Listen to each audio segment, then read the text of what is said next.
Boa noite, pessoal. Boa noite para você que está aí. Começar aqui, nesses minutinhos iniciais, enquanto eu espero a Érica entrar. Já vou aproveitar para poder compartilhar, né? E entregar esse conteúdo para mais pessoas que precisam dele. Então, assim que você chegar aí, também te convido a fazer a mesma coisa, compartilhar aí para as pessoas que você acredita que vão gostar e que precisam, né? Das dicas desse conteúdo, porque assim a gente consegue entregar para mais pessoas, né? Que estão querendo, que estão buscando. Assim a gente vai movimentando tudo, né, gente? A gente está passando aí um momento delicado, mas não precisa ser sozinho, né? Então, assim, é uma forma da gente se unir. Então, bora aí divulgar para as pessoas para poder levar essa ajuda para mais pessoas, né? Não vamos ficar só para a gente, não. Vamos distribuir essa ajuda aí para outras pessoas que estão querendo receber. Enquanto isso, vamos esperando a Érica entrar.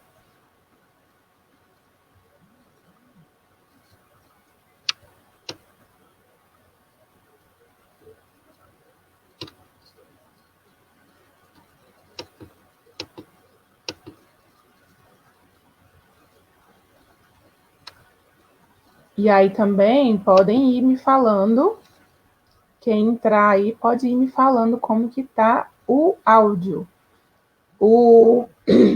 Deixa eu ver se a Érica tá. Só um minutinho, gente. Ha, ha! Hello! Nossa, tecnologia nova! Viu que bacana? Bem Menina, a minha câmera legal. hoje não tá. Minha câmera hoje não tá muito boa, não, mas o áudio eu espero que esteja. Gente, pessoal que for entrando aí, vai falando pra gente se o áudio está bom. Eu estava falando aqui, Érica. Boa noite, primeiro. Bom Boa demais ter você. noite. Bom demais. Pois é. Eu estava falando aqui para quem for entrando, né? Já ir compartilhando, aproveitar esse momentinho inicial para já ir compartilhando para entregar esse conteúdo para mais pessoas que querem e que precisam dele, né? Exato.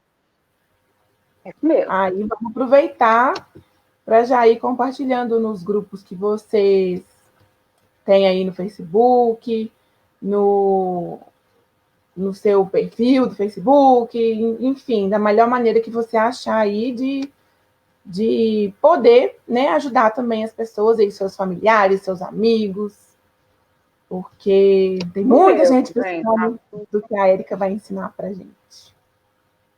Assunto importantíssimo. Pois é, eu estou aqui já aproveitando também e compartilhando para outros grupos. Quanto minha mamãe está vendo a gente. Oi, mamãe. Ela falou que o áudio tá bom. Então tá bom. É tão lindo, né? Quando a mãe da gente participa, quando o pai da gente participa. É mesmo. A Olha mãe isso participa também. aqui. Quando o Gugu também participa. É, eu estava falando na É.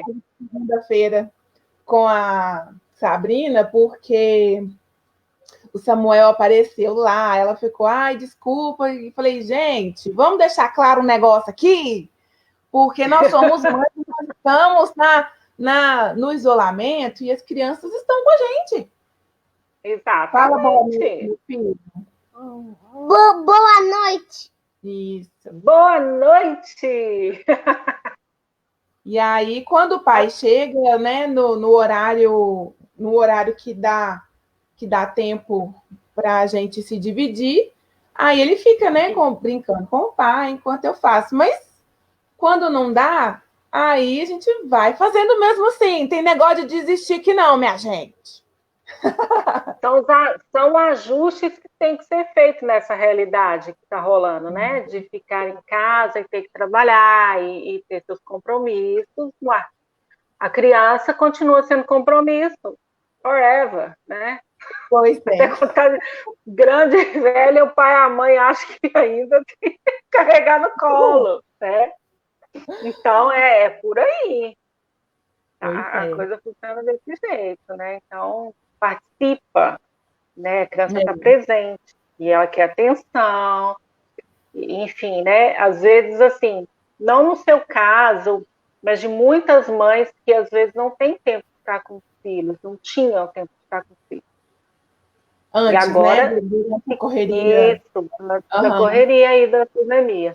Então, agora estão ficando com os filhos, né? E as crianças devem estar amando isso, É né? mesmo. Aquelas que tinham a ausência maior, né? Então, elas estão amando, porque o pai e a mãe estão ali o tempo todo. Então, né? Isso é maravilhoso, criança. Eu ia adorar. Pois é. Tem muitos que estão mesmo, assim, aproveitando, né? Porque antes só via de noite quando via, né? Que às vezes na hora que os pais chegam, a criança já está dormindo, né? Uhum. Mas é uma das coisas boas, né? Desse momento maluco. No meu caso aqui, eu não posso nem falar isso porque eu já ficava, né, por conta, então foi uma Uhum. escolha que eu fiz assim desde o início, mas querendo ou não, mesmo assim muda a rotina, né, a questão da distribuição do tempo aqui, porque quando ele entrou para a escola, e aí ele fica a parte da tarde na escola, né, Uhum. e aí algumas coisas assim, tudo meu eu deixava para fazer à tarde. Então eu dava bastante atenção de manhã e bastante atenção de noite. E deixava para resolver tudo meu, para estudar as minhas coisas e Uhum. para fazer as minhas coisas à tarde, que era a hora que ele estava tendo a atenção da escola, né?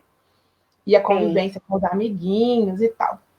E aí, só que agora, no meio disso, a demanda mudou também, porque aí eu comecei a trabalhar mais agora, né? E aí, falou, gente, como é que eu vou dividir isso, esse tempo? E vou tentando, né?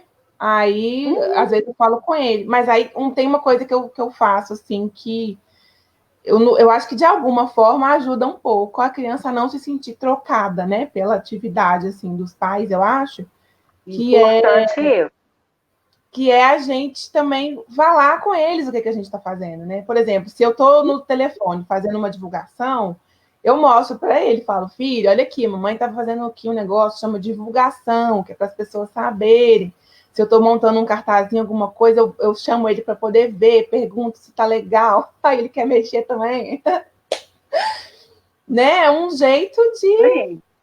colocar junto uma doideira, E né? entender que tem, né? Assim, a mãe e o pai têm outras coisas para fazer além, né, de cuidar deles, né? Isso é importante, né?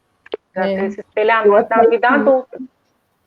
isso, Uhum. assim, em relação à parte da tarde, tudo, eu até falo com ele também. Antes, quando podia ir lá na escola, aí mamãe deixava para fazer todas as outras coisas enquanto você estava lá com seus amigos e com a sua professora. Agora não está podendo.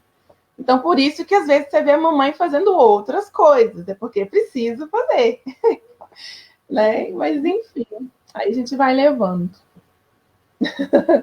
Isso aí, isso mesmo. Vamos entrar no assunto principal desta Vamos live. começar o assunto. Tem aqui a minha tela que aparece comentários e perguntas. Então, se surgir aqui, eu vou te falando, tá? Ok, ok.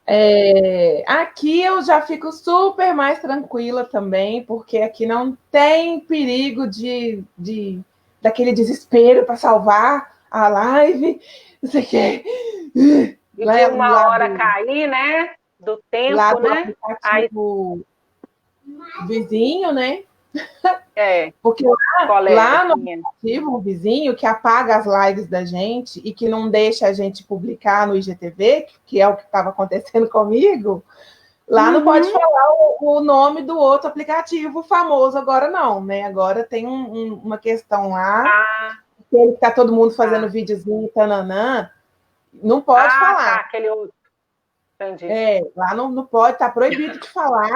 Se alguém ficar falando lá, eles bugam o Instagram, né? E aí, só que eles estão atrapalhando tanto a gente que isso vai acabar acontecendo. O povo vai migrar para outros aplicativos, né? Vai só migrando, vai migrar, não tem jeito não. Pois é. Então, aqui, por exemplo, nessa plataforma, eu estou muito tranquila, a gente vai conversando aqui e no final vai ficar para quem quiser acessar, inclusive no depois, né? Tem até mais acesso do que no ao vivo, porque o Facebook continua entregando o vídeo, sabe? E é muito bacana. Que bacana, isso é bom. Isso é bom. Então, aqui a gente pode conversar mais tranquila e sabendo que vai ficar gravado para quem quiser buscar o conteúdo e ver, sabe? Vamos lá, então. Dá só uma relembrada um pouquinho, assim, no que você falou da outra live, sobre a questão da diferenciação da depressão para a tristeza, né? Para o desânimo, aquela sensação, tipo, não estou muito afim de fazer as coisas, eu estou meio desanimado, ou tá assim, se sentindo meio triste, assim, com o momento. Mas como saber o que a gente tem de diferente entre uma coisa e outra para dar um cliquezinho, assim, de alerta? Sim. Então, eu lembro que na outra live eu falei muito sobre a sintomatologia toda da depressão, né? Quais são os itens que os médicos observam, os psicólogos também, qual o critério para definir que é depressão ou não, né? Então, tem que ter 5 sintomas predominantes, no mínimo, por 2 semanas ininterruptas, né? Então, os mais pesado seria tristeza constante, cansaço, fadiga, perda de prazer nas principais atividades sociais, né, dificuldade no trabalho, dificuldade com raciocínio, né, com produção mesmo, ou dorme demais, ou tem insônia, ou come demais, ou não tem vontade de comer. Então, são os sintomas mais predominantes. Tá? Mas para caracterizar isso, para caracterizar a depressão, precisa de ter no mínimo 5 por 2 semanas. E a questão do autoextermínio, né? Se houver um desejo, um pensamento persistente, ou até já um plano, né, de como a coisa vai ser feita, então já é um estado de alerta máximo, né? Já está num grau mais já elevado, assim, né? Que a gente fala que é o transtorno da depressão maior, né? Existem os episódios depressivos, que vão do leve ao grave, passando pelo moderado, e existe o episódio depressivo, que é aquele que eu chamo de incapacitante mesmo, que a pessoa não levanta mais, não come, não quer tomar banho, ela quer desistir de existir, né? Igual eu falei, uma desistência. Isso é bom também a gente lembrar disso, porque da outra vez a gente falou que é importante as pessoas entenderem isso, assim, as pessoas que convivem, né? Porque às vezes elas acham que é só isso que é a depressão. Então, se a pessoa não está nesse ponto, então, não, ela está bem, ela está só preguiçosa, ela está só desleixada, né? E não é isso, né? Depressão não é só a que opera, né? Exatamente. O fato de você ter um ou alguns sintomas mais predominantes, né? Pode parecer mesmo, pode parecer preguiça, pode parecer desleixo, pode parecer um monte de coisa, né? Mas o que eu acho mais interessante é que as pessoas que falam que nos conhecem muito bem não conseguem identificar quando a gente muda. E fica um tempo mudados, e fala, que você tem, né? O que está acontecendo de errado aí? Né? Então, a pessoa é aquela coisa, né? Assim, eu não sei se na quarentena está acontecendo isso, né? Eu não tive relato de cliente, para mim, enfim. Mas de pessoas com essa situação, né? De repente, ela começou a olhar para quem estava do lado, para o esposo, para a esposa, para o filho, para a filha, sei lá, para a mãe, para o pai, e falou, nossa, e começou a perceber aquela pessoa. Nossa, eu não sabia que a pessoa fazia isso. Deve estar sabe? E aí, muito, né? Porque né, eu assim não tive direto relato, mas eu imagino que está acontecendo. deve estar, porque antes quase ninguém estava convivendo, né? Estava todo mundo ocupado. Hoje em dia, mesmo ocupado, tá tendo que ficar junto, né? Então, até tá dando até para ver como que a pessoa se comporta ocupada. Porque antes estava cada um ocupado num canto, né? Um num canto da cidade, outro no outro canto da cidade, cada um nos seus próprios lugares, né? Isso. E aí, na hora que se encontrava, já tinha passado o dia inteiro, e aí se ocupava com as outras coisas particulares, mas estava distante ali também. Estava junto, mas estava distante. Aí agora tá tendo que ficar mais tempo, né? Mesmo com essa reabertura que teve agora essa semana, mesmo assim, ainda não é o período integral, e ainda tem os cuidados a serem dados. Então, assim, forçou todo mundo a conviver e a se, tipo assim, se perceber, né? Tem alguém aqui. Essa pessoa não ficava aqui, mas agora ela tá aqui. Tá tendo muito. E o mais... Pode falar. Não, que eu ia falar que o mais interessante disso também é que a própria pessoa que está, às vezes, no episódio depressivo já, ela não percebe. Ela acha assim, eu estou cansada demais, eu estou irritada demais porque está acontecendo isso demais, Então, ela está demais com um monte de coisa e acha que é normal.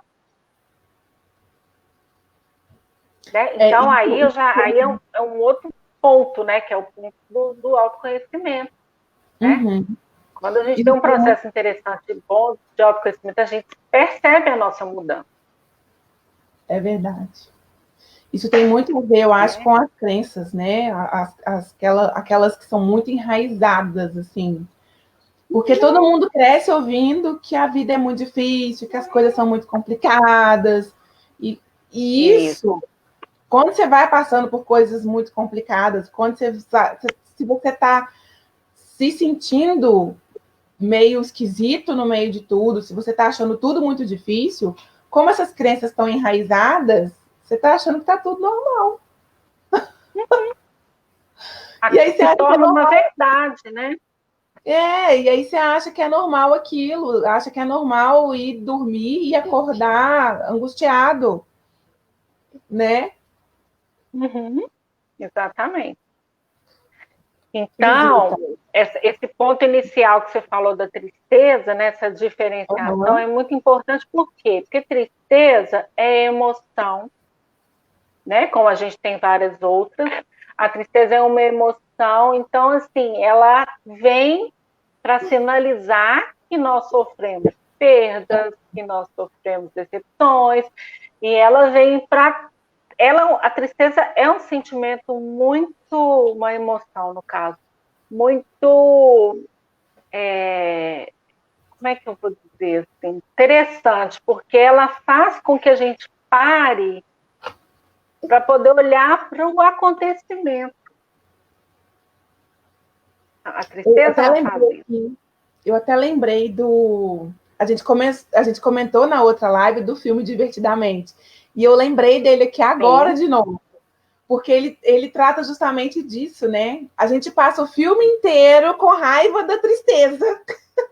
Porque ela tá ali num papel, entre aspas, de atrapalhar toda hora.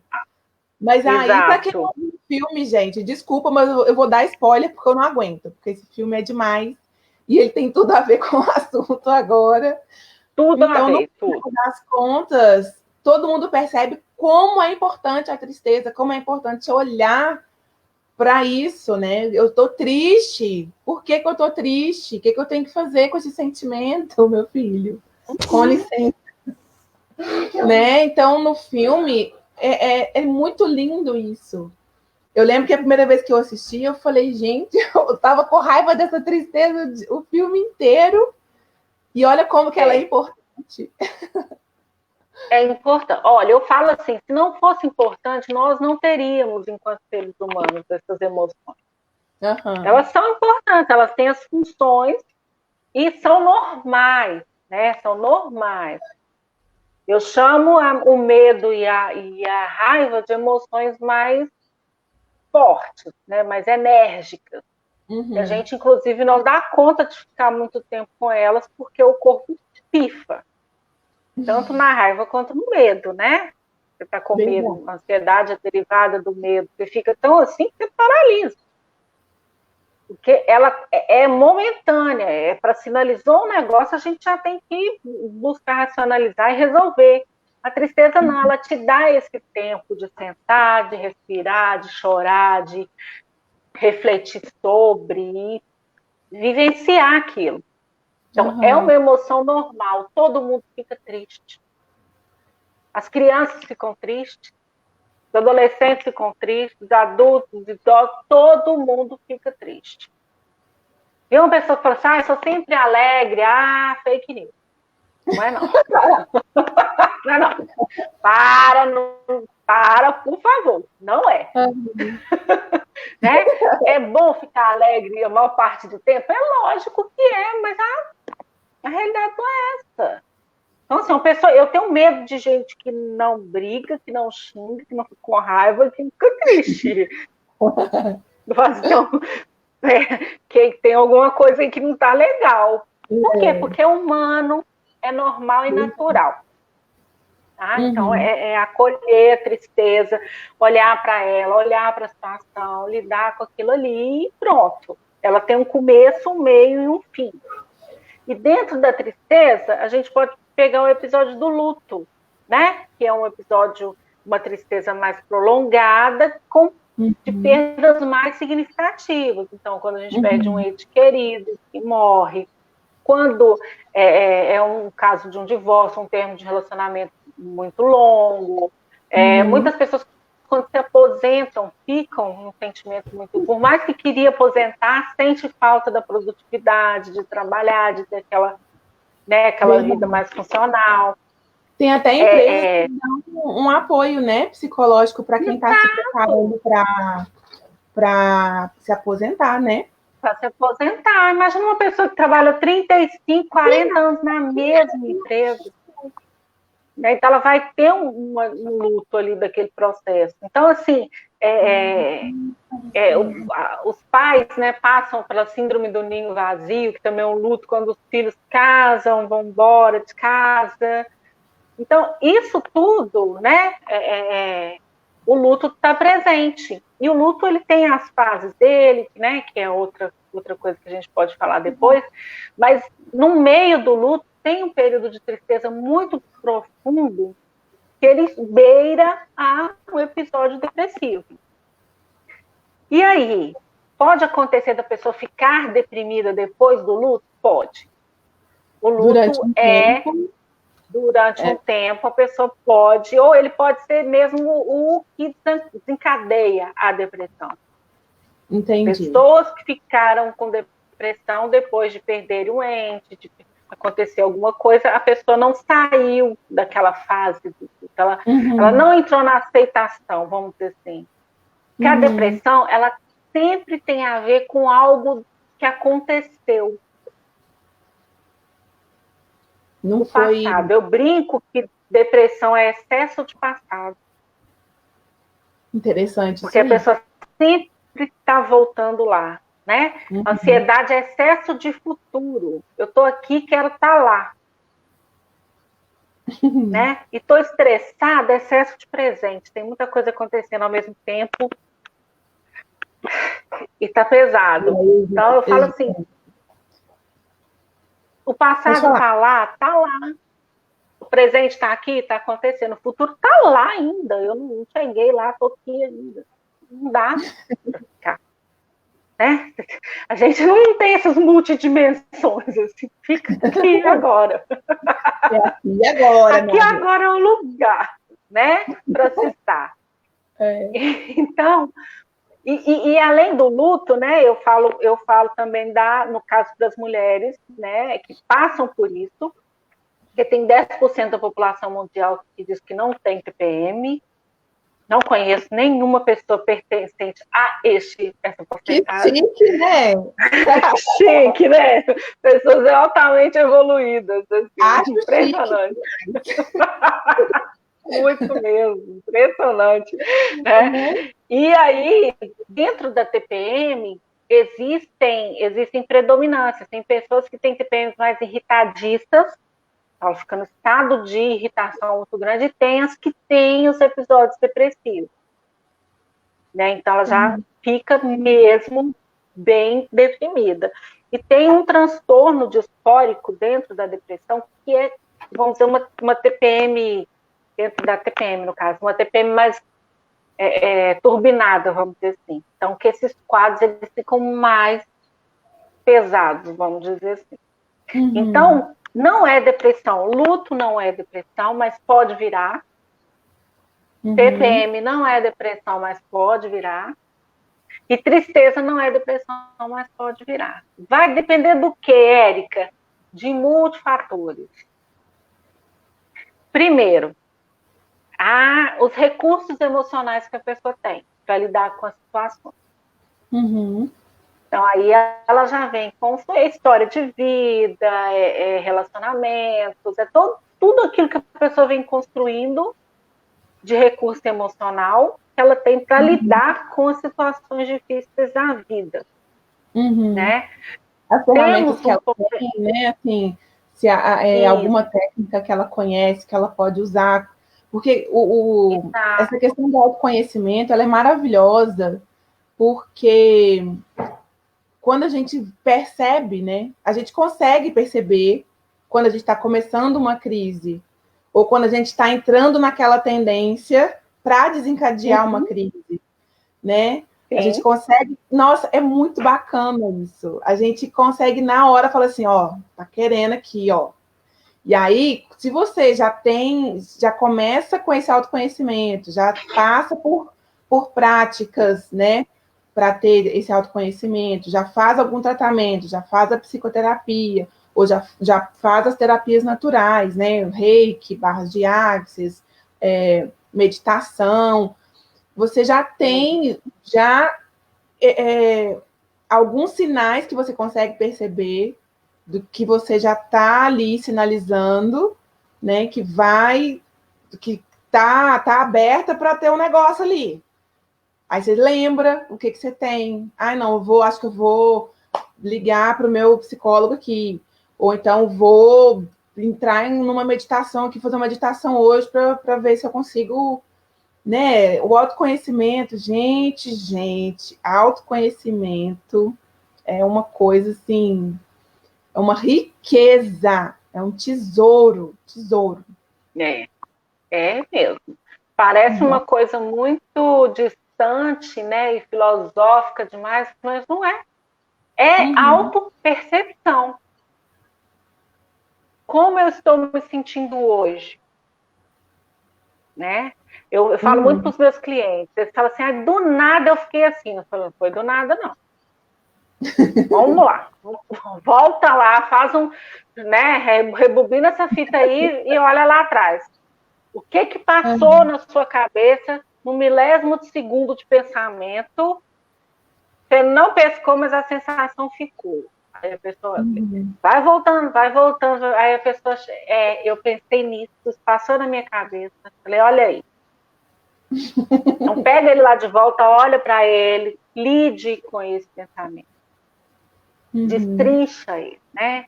Conversa com você. Eu falo, converse com você, faça autodiálogo. Por que eu estou me sentindo assim? Deixa eu ver o que eu fiz de manhã até agora. Para que eu estou ansiosa desse jeito? Para que eu estou triste desse jeito? Estou nervosa desse jeito? O que aconteceu? Onde é que pisaram no meu calo? o que é que eu estou me sentindo com culpa, ou qualquer coisa. Então, fazer esse questionamento ajuda você a se manter conectado com você. Vai ter dia que você não vai dar conta? Vai. Uhum. Claro que vai. E tá tudo certo. Uhum. Não dei conta. Beleza. Né? É. Não pode virar um sofrimento também. Então, quando você tem esse processo de autoconhecimento, você consegue perceber que você não está respondendo as coisas, as emoções, os pensamentos e as demandas da vida de uma maneira funcional, como você fazia um tempo atrás. Ah, mas eu nunca respondi de maneira funcional. Então você tem um problema emocional que te acompanha já há muito tempo. Uhum.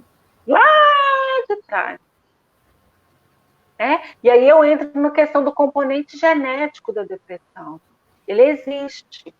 Então, um filho de uma pessoa que tem depressão, de parentesco de primeiro grau, tem uma chance de pelo menos 30%, 40% de desenvolver.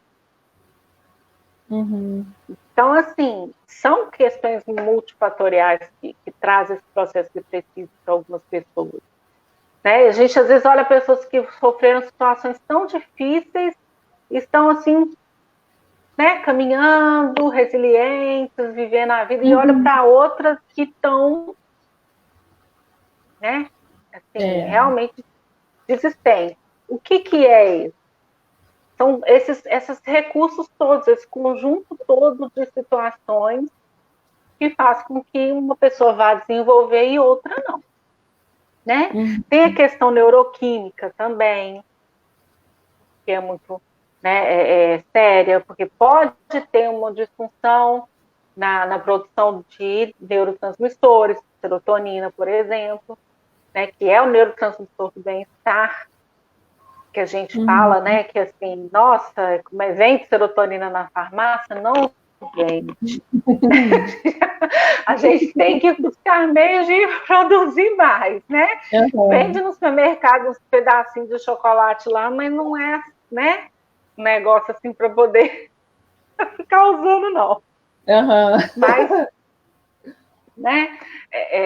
então, assim, se há uma disfunção desses neurotransmissores, a pessoa também vai entrar, ficar propensa a entrar num episódio depressivo. Como eu falei, os acontecimentos marcantes, que eu falei em relação ao luto, vai ter gente que vai passar pelo luto, tem pessoas que vão paralisar na depressão. O caso de chantagem, bullying, abusos, traumas, isso tudo também são pontos que vão fazer com que possa ser desenvolvido o episódio depressivo. Alterações hormonais, tanto no caso, assim, a mulher ela passa mais por isso na menopausa, mas os homens também, quando chega aquele ponto de idade, de meia-idade, baixa de testosterona também, então eles lidam com algumas dificuldades de afirmação, então isso pode acarretar também depressão.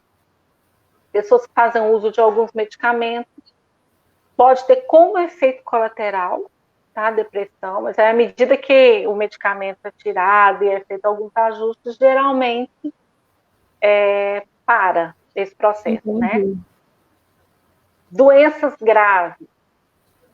Eu falei isso também na outra, A gente tem o hipotiroidismo, que é famosíssimo por ter episódio depressivo. Mas, por exemplo, quem tem tuberculose, diabetes, lúpus, AIDS, câncer, doença crônica de articulação, artrite, artrose, sem muita dor, epilepsia, quem está, às vezes, em estágio de Parkinson e Alzheimer, a pessoa ela sente ela se perdendo, ou movimentos, memória, pessoas que também ficam internadas por muito tempo, elas podem desenvolver o quadro depressivo, porque ela está paralisada, ela não pode, às vezes, fazer um plano, ela não tem uma perspectiva, então é como se a vida perdesse o sentido, Está com medo do que vai acontecer, Eu acho Exatamente. que entra... Eu acho que isso entra muito naquilo que você estava falando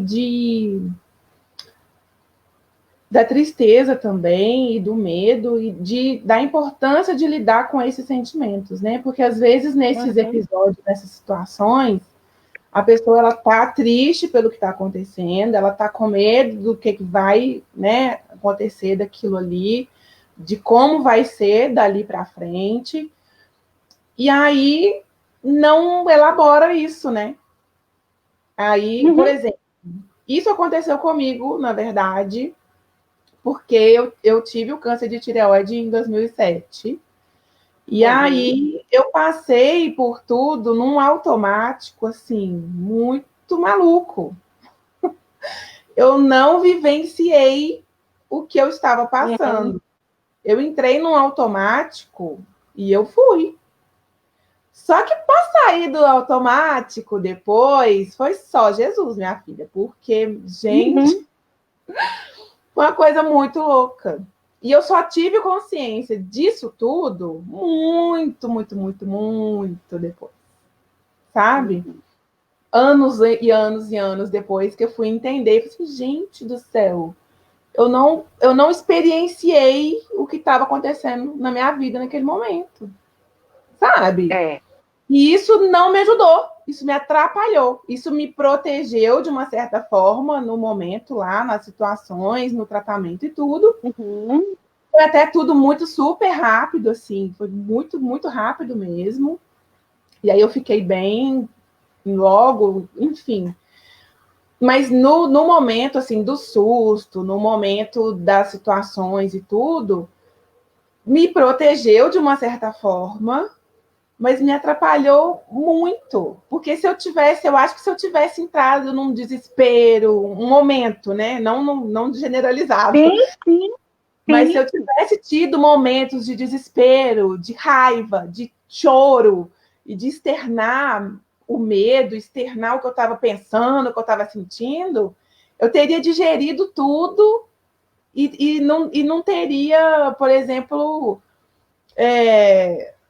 um atraso, digamos assim, né? No depois, sabe? Porque eu fiquei depois. Ai, a Érica. Peraí, que a Érica sumiu. Deixa eu te pegar de volta. Voltando. Eu fiquei dentro desse automático depois, até para retomar as minhas coisas.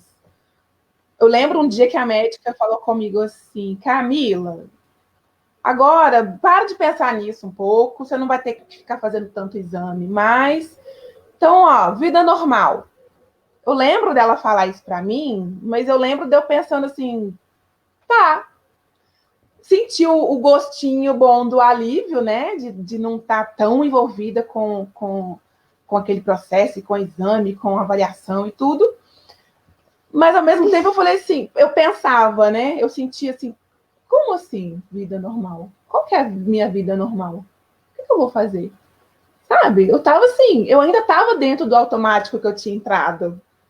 Uma coisa muito maluca. Então, é isso que você falou. Você querendo ou não, foi uma espécie de negação, né?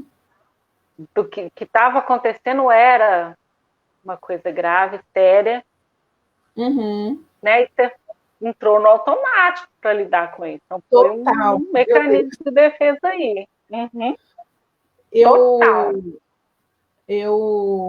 Eu achei muito bacana isso que você falou, porque é muito isso mesmo, gente. Na hora, assim, que der, né, que tiver triste, que tiver esses momentos, assim, de estar se sentindo perdido, de estar com medo, vivenciar isso, né? Você está sentindo medo? Então sente o seu medo. Está sentindo tristeza? Sente a sua tristeza, chora o que você quer chorar, independente se tem gente perto de você te criticando, te achando fraca, te achando molenga, te achando sei lá o quê. As pessoas vão achar coisas de qualquer jeito, né? Então,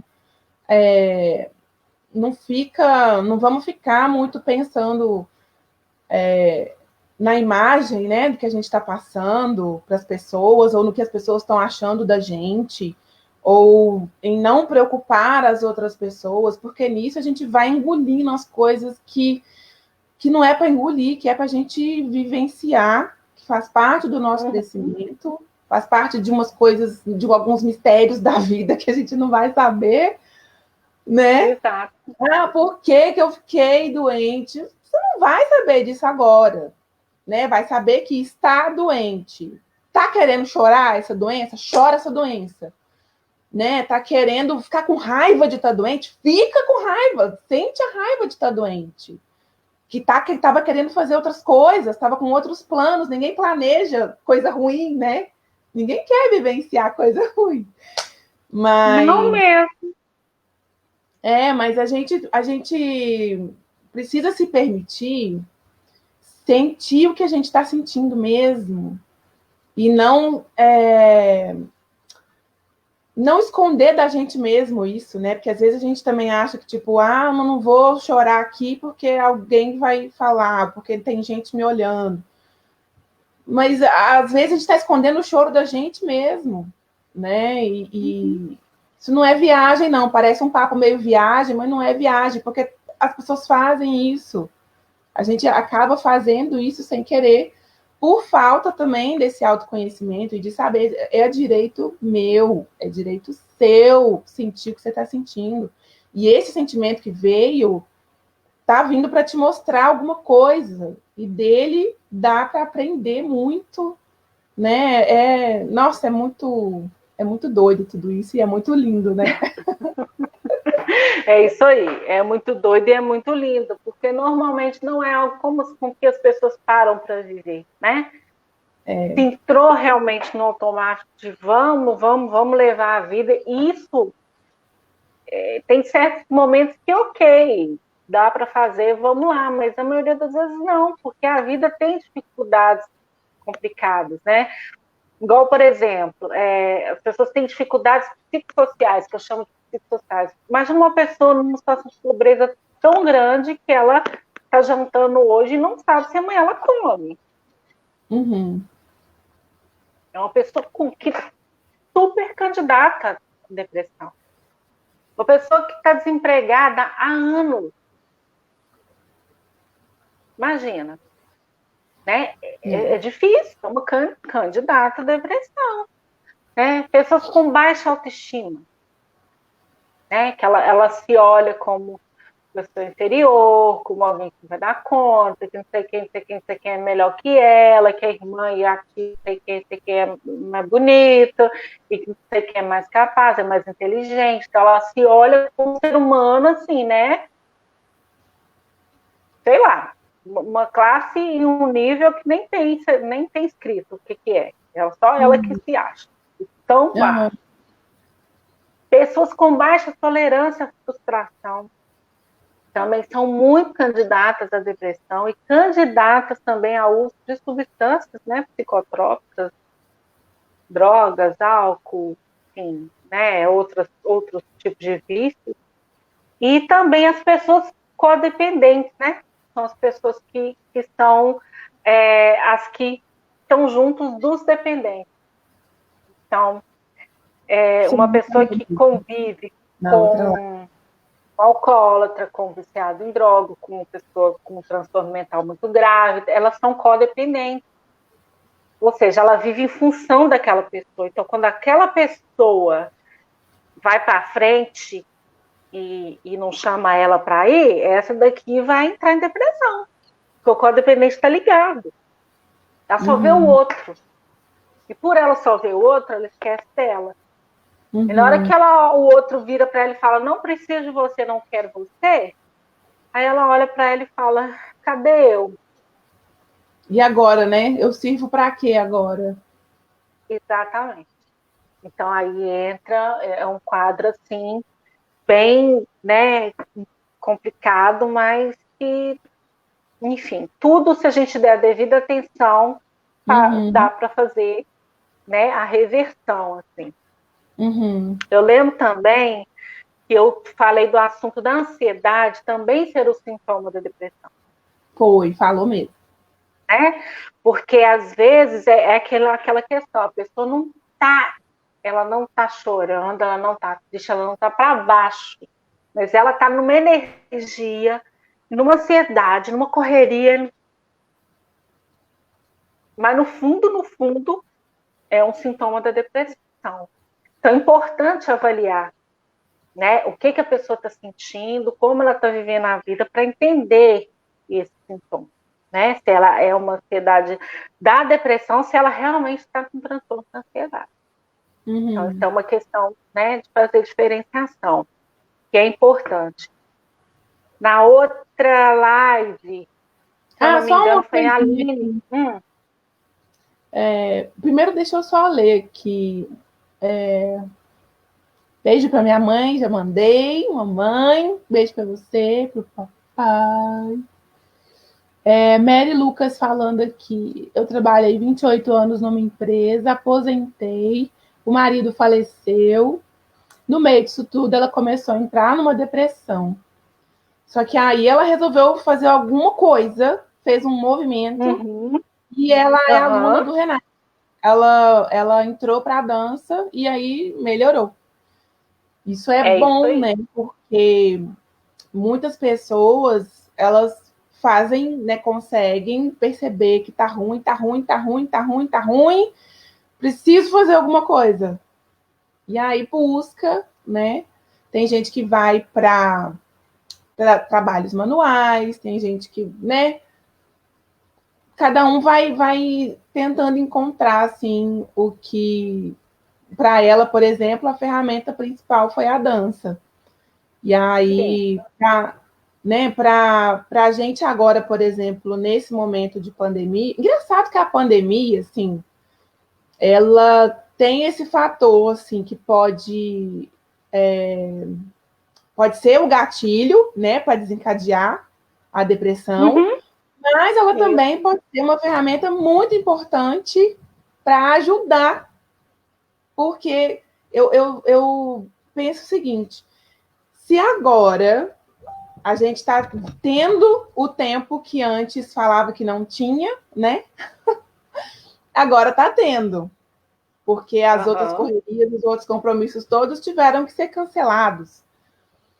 Então, ao mesmo tempo que isso pode ser o gatilho para começar, pode ser também uma ferramenta para ajudar nisso, de prestar atenção, de falar, não, peraí, gente, agora eu estou com tempo, então deixa eu olhar para mim aqui, deixa eu perceber o que eu estou pensando, o que eu estou sentindo aqui, né?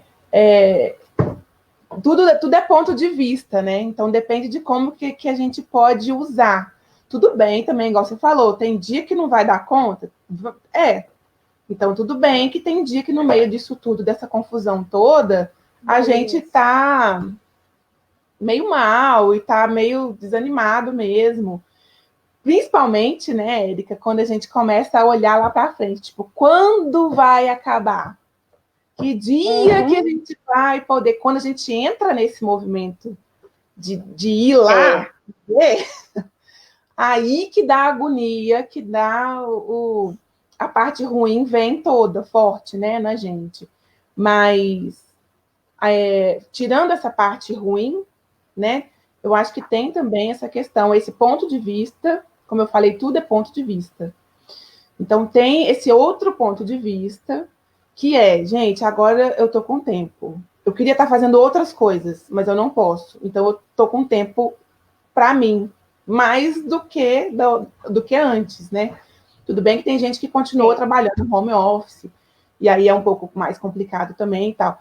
Mas, querendo ou não, tá com mais tempo do que antes, né? Porque não tem tempo de trânsito, enfim. Isso.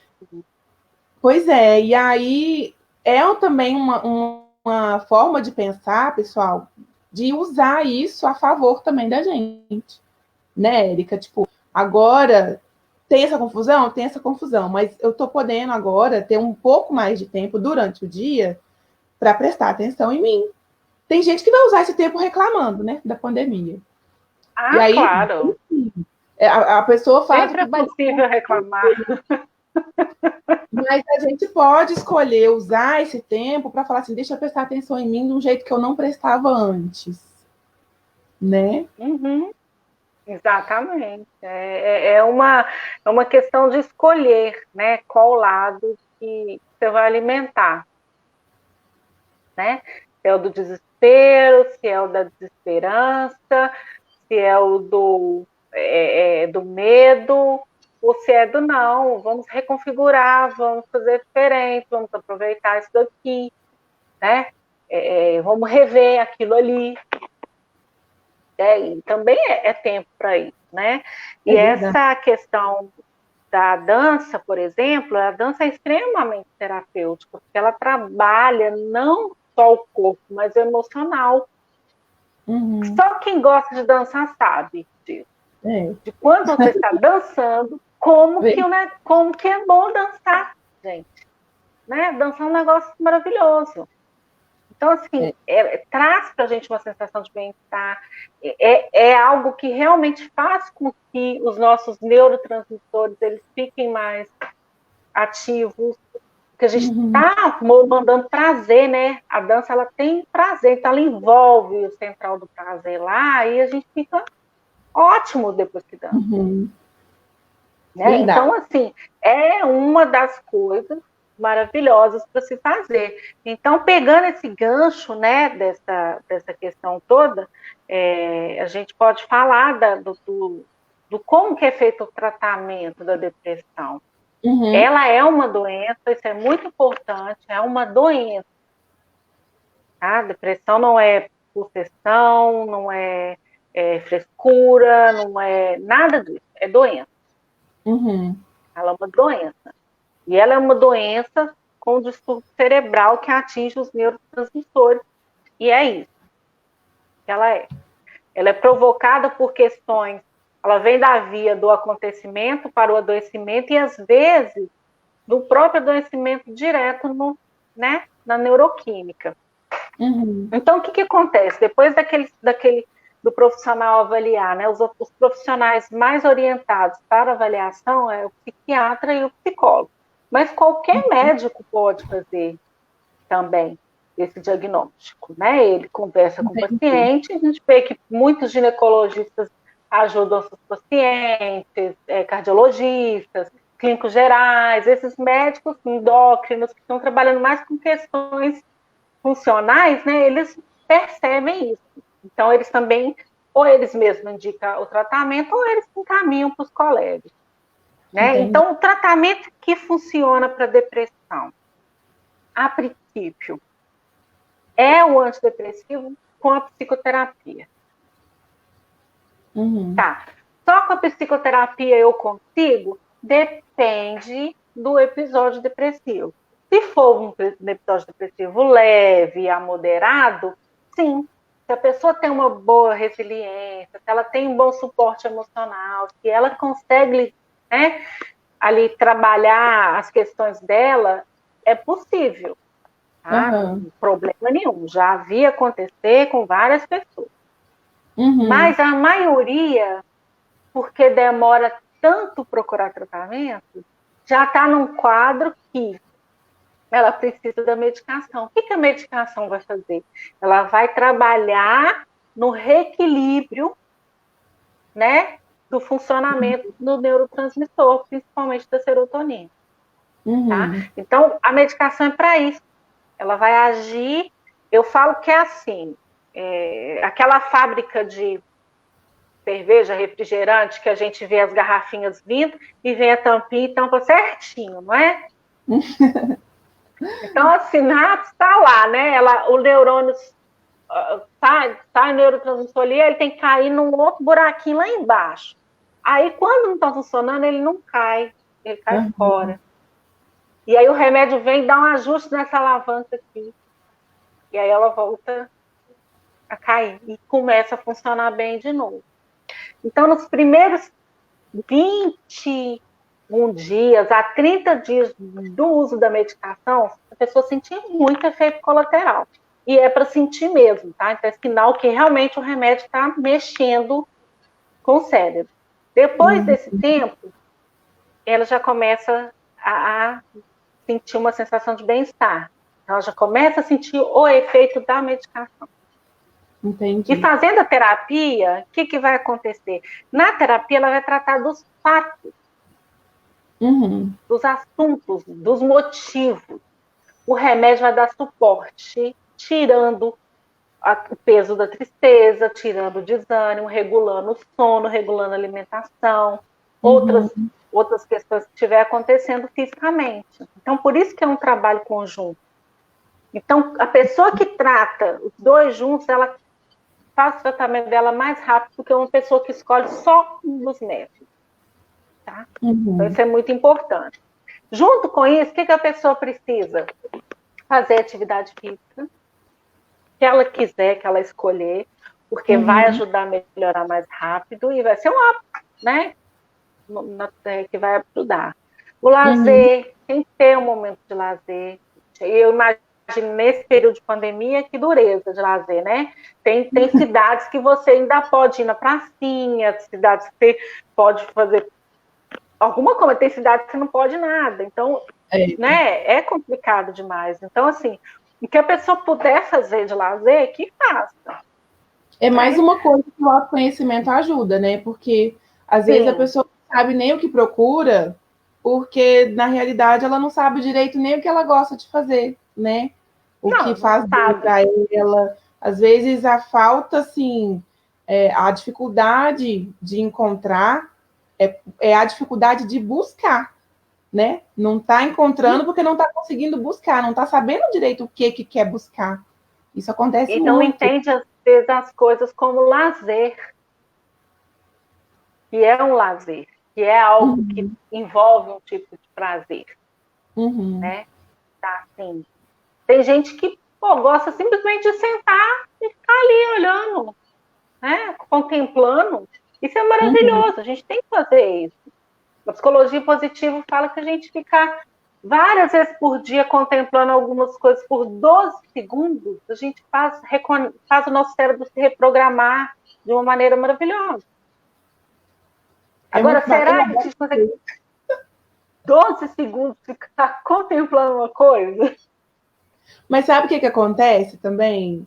Isso é muito natural nosso, né? Isso vem na gente. Só que nessa sociedade que a gente vive, né? Nessa cultura que a gente vive, de ter que fazer alguma coisa, não, ter que fazer muita coisa, né? Se você não está o tempo inteiro movimentando, o tempo inteiro fazendo, culturalmente você tá folgado, você tá vagabundo, você tá preguiçoso, você tá. Então, é uma cultura que embutiu isso na gente. Tem que fazer alguma coisa. Não dá, esse negócio de ficar parado ali no céu não é para fazer isso, não. Isso aí é coisa de gente que perde tempo na vida. É isso que essa cultura nossa ensina pra gente.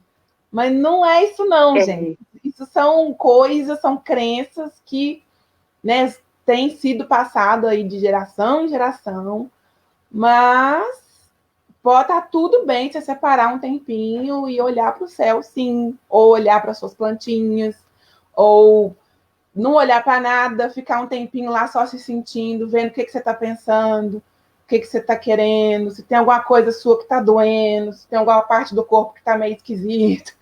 Tá tudo bem parar um pouco de vez em quando para fazer isso, né? Isso, se perceber, né? É um momento para fazer isso. A questão do hobby, como, por exemplo, a dança, leitura, a pessoa que gosta de fazer um tricô, um crochê, né? Eu agora sou a pessoa que mexe na planta e na horta. A minha hortinha tá um luxo. Tem que ver, meu marido cercou ela toda bonitinha, fez portinha. Tá uma gracinha. E minhas plantas tão lindas. Que ver. Tô amando isso tudo. Porque eu posso me dedicar. E aí, assim, tô em casa, né? Então, assim, já quando na casa da minha mãe, eu já gostava de olhar as plantas, a gente cuidava junto. Aí depois fui pro apartamento, aí eu consegui 2 plantinhas que gostaram lá. E eu trouxe elas para cá. E como aqui a casa tem, né, vários lugares, nossa, eu tô a rainha da planta agora. Entendeu? Que legal. É muito terapêutico. Virou um hobby para mim, assim, ótimo. Eu sou, né, a questão, a leitura, mexer com a planta, né, assim, igual você falou, trabalho manual, o que você se identificar, produzir com aquilo ali, estar envolvido com aquilo ali, porque você está vendo que você está funcionando. Então, à medida que o tratamento que a pessoa escolher for funcionando, ela vai melhorando. Tratamentos alternativos, combinados, claro, o que você falou, o reiki, a barra de acesso, a acupuntura, né, óleo essencial, enfim, massagem. Sim. Né? O que a pessoa se propôs, meditação, o que ela se propôs fazer. É importante falar da meditação no sentido assim, a meditação, ela não é uma questão de viés de religiosidade. Existem as pessoas que fazem meditações religiosas, né? Nada disso, né? Nenhuma dessas terapias naturais, barras de axis, reiki, nada disso tem a ver com religião mesmo. Né? Isso é importante por quê? Porque às vezes a pessoa tem uma restrição, tem um medo, um preconceito, alguma coisa. Né? Não é. Tem a questão que é muito importante. A meditação, ela é um recurso que funciona demais, principalmente na depressão, na ansiedade.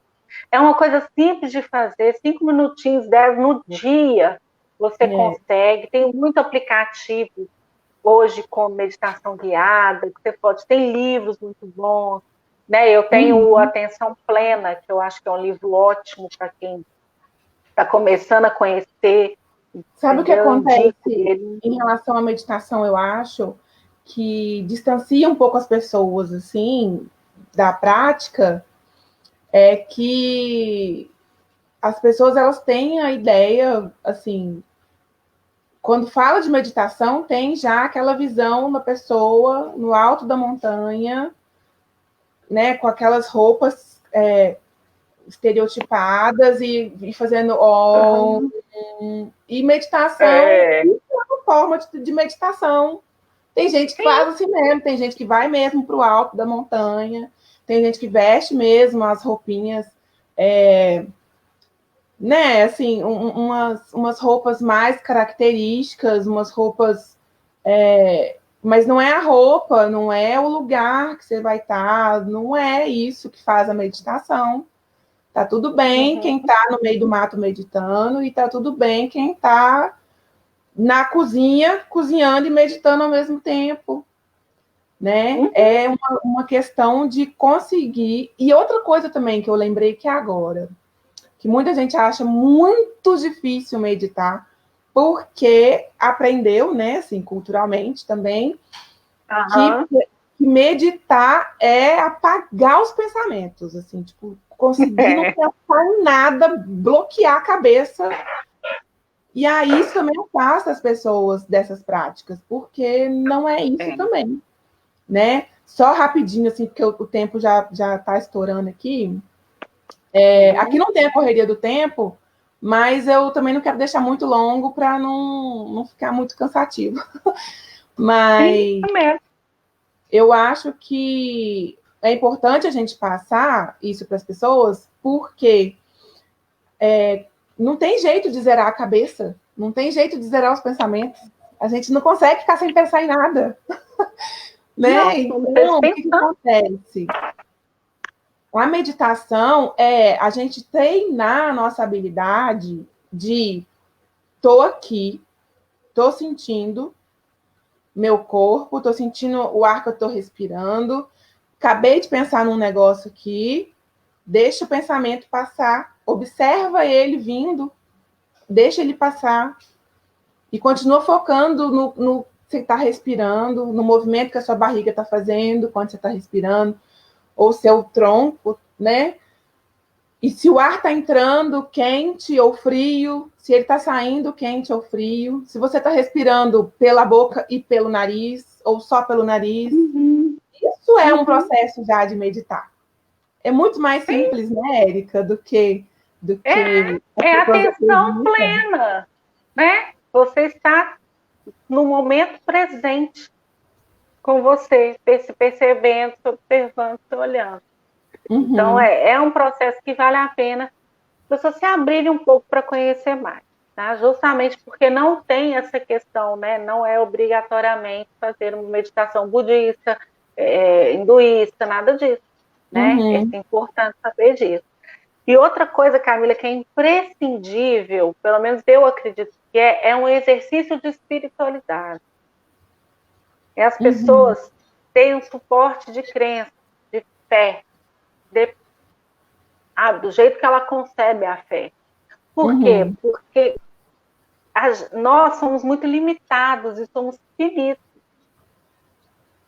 Mas se nós temos a crença de que existe alguém maior do que nós, infinito, que enxerga, né, toda a situação onde a gente não está vendo, alcança onde a gente não está, né, e você tem uma crença, né, nesse ser, seja, né, que cada pessoa concebe, isso dá um grande suporte para vencer esse processo, principalmente da desistência que o quadro da depressão pode trazer para as pessoas, né? Então, assim, como eu vou sair desse buraco? Tem uma mão forte que vai me tirar daqui.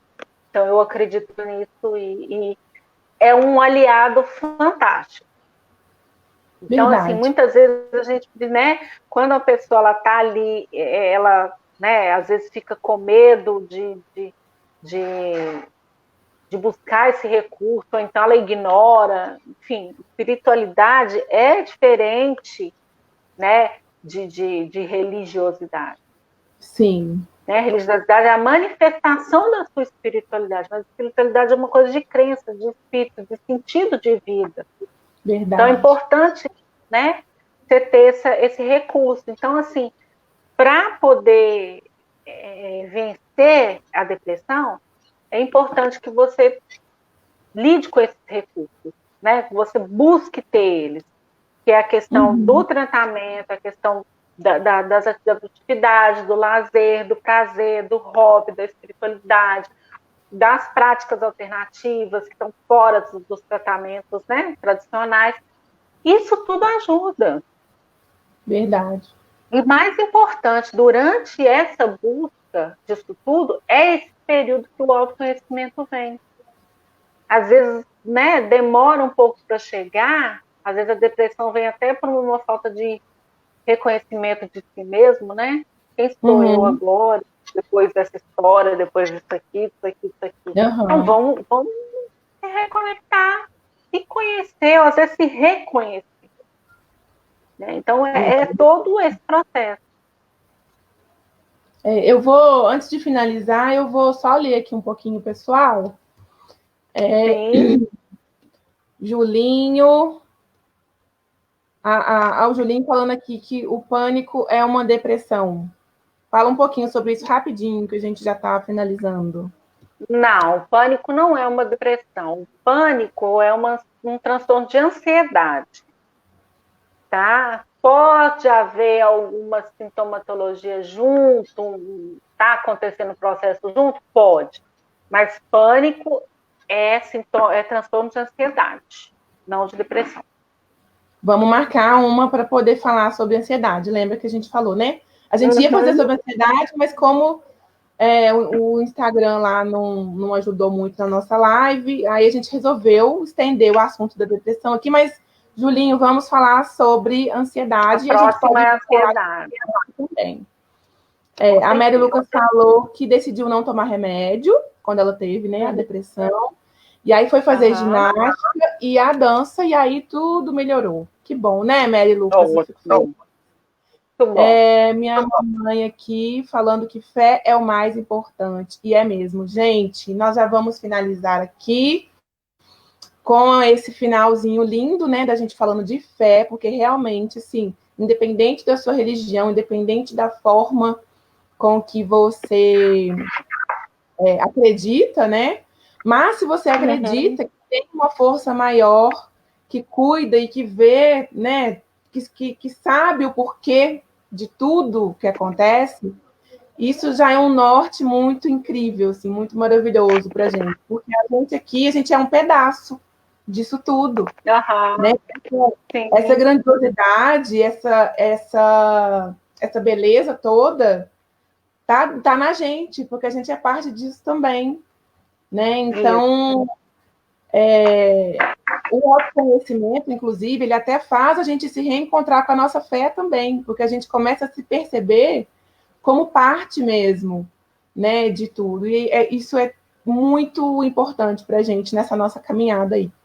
Érica, mais uma vez, muito, muito obrigada, pessoal. Procura lá o Facebook e o Instagram da Érica. Seu Instagram tá psicóloga Érica Renata, né? Isso mesmo. Então, eu quero... Pode falar.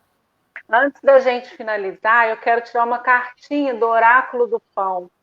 O Oráculo do Pão são mensagens maravilhosas, né? E eu acho que é pertinente a gente tirar uma mensagem para essa live aqui. Eu estou com ele na mão aqui, né? Já embaralhei, vou puxar uma aqui do meio. Vamos ver que mensagem vai sair para a gente aqui. Olha aqui, tolerância.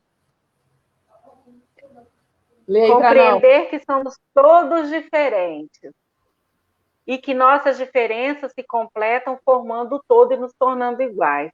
O direito de ser quem se é, de trilhar o próprio caminho, de ser aceito e amado incondicionalmente, compreender, aceitar e seguir o fluir e refluir da vida.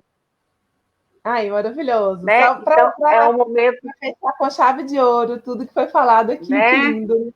Então, é uma tolerância, às vezes, à própria depressão, uma tolerância, às vezes, ao que a gente percebe no outro, às nossas dificuldades, às nossas fraquezas, a esse momento que a gente está vivendo, às próprias diferenças das pessoas que a gente convive, né? Acolher, aceitar, compreender. Verdade. Ai, foi ótimo. Esse finalzinho aí, maravilhoso. Mais uma vez, muito obrigada e até a próxima, né? Porque faremos mais. Até a próxima. Nós vamos agendar para a gente falar de transtorno de ansiedade. Beleza, isso aí. Pessoal, um beijo, boa noite para vocês. E divulguem aí para quem vocês acreditam, né, que vai gostar, que precisa desse conteúdo. É a sua forma também de poder ajudar, né, as pessoas, os seus amigos, seus familiares, tá bom? Um grande beijo para todo mundo que entrou aqui. E até a próxima, Érica. Até a próxima, pessoal. Com Deus. Bye, bye. Tchau, tchau.